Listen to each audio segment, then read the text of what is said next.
मलकापूर येथील कॉटन जिनिंगला भीषण आग, आगीत कोट्यावधींचा कापूस जळून खाक।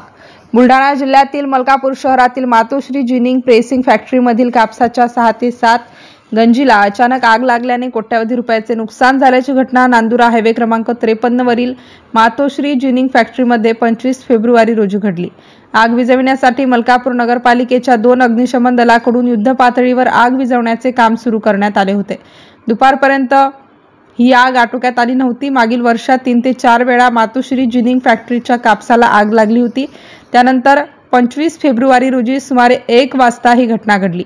त्यामुळे याच फॅक्टरीला 4 ते 5 वेळा आग कशी लागते अशी चर्चा परिसरातील नागरिकांमध्ये होताना दिसत आहे। MCN न्यूज मराठीकरिता अनिल कुमार गोठी, मलकापूर।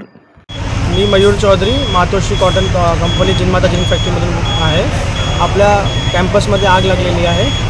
आग कशाने लागली हे मला माहीत नाही, पण कमीत कमी 1 ते 1.5 कोटी रुपयाचं नुकसान झालेलं आहे।